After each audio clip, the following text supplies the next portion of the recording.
People often ask me what it's like to keep a tarantula. Well, it's a bit like keeping a goldfish, except for with dirt. But not all the time, because some species actually prefer to be up in the trees. So let's get more in depth about that one. 3 different types of tarantulas that require 3 different living types. You got your arboreals, your terrestrials, your fossorials.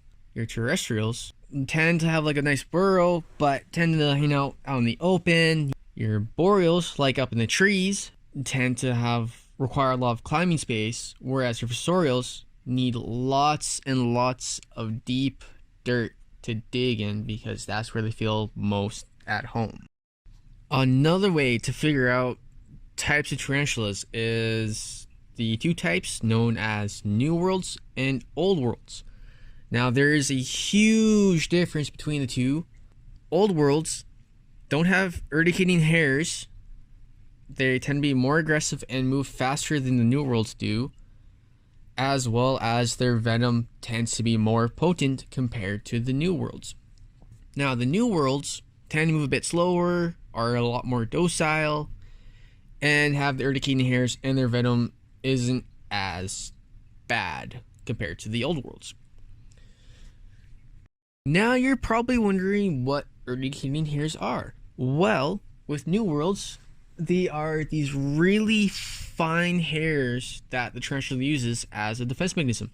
When they kick their hairs, they are rubbing their legs against their butt, causing hairs to kick off, which then would either get caught in the predator's eyes or their nose and cause irritation that gives them the opportunity to run away, or for the predator to just leave them alone, kind of thing. So what goes into keeping a tarantula? A place to hide, and like any other pet, they need a water dish. Plus feeding. My personal preference is worms, but most people tend to use crickets. Some people in the UK tend to use locusts. Like, there are multiple things you could use to feed your pet.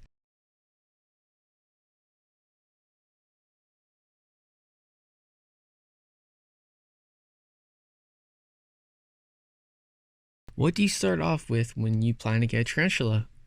Well, you get a terrarium, fill with some dirt, get a water dish. Once when that's all done, you then get to house the tarantula. How far do hairs reach? You were fine. You're so beautiful. Look at you. See, the fun part is, I don't know if she's gonna run out or not. Please don't run out. Come on. I'm not expand. God, you're so thick.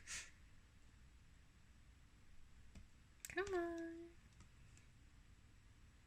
So good she cares of you.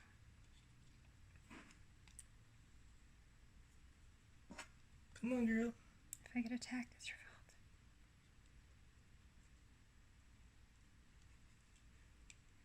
That's like a hell no.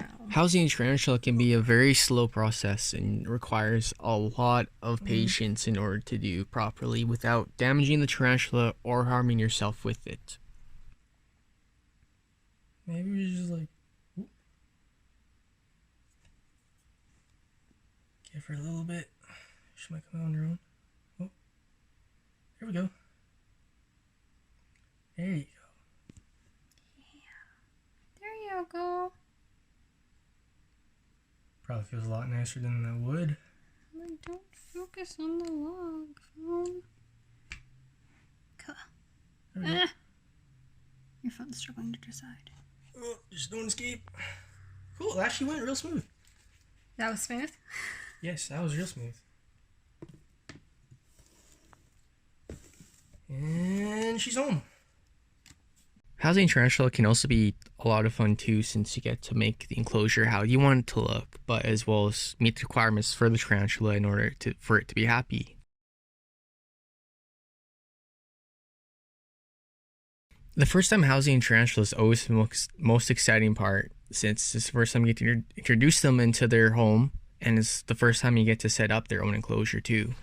Sometimes though, you'll have to do what's called a rehouse when your tarantula gets too big for its enclosure. That tends to happen with the babies as they start to get older and mature into their adults. tarantulas tend to grow through a process called molting. Molting is once when they get too big for their exoskeleton, so they have to shed it. The process sometimes can take hours to do, as it's a very exhausting process of trying to push themselves out of the exoskeleton. What they start with is called a mat. Once when they've made their mat, they will flip over and lay on their backs and slowly push their weight out.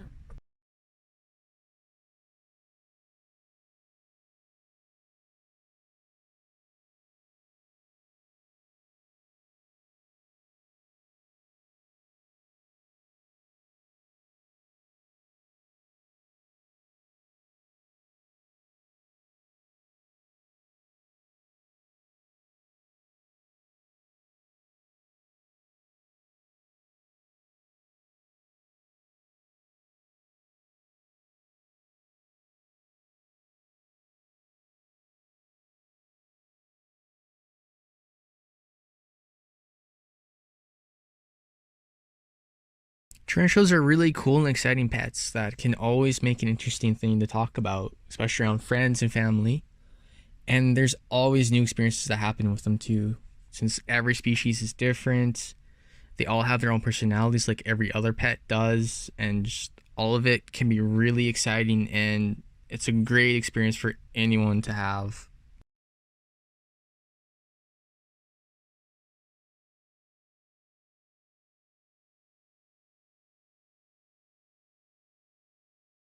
At the end of the day, tarantulas are just like any other pet someone else could have.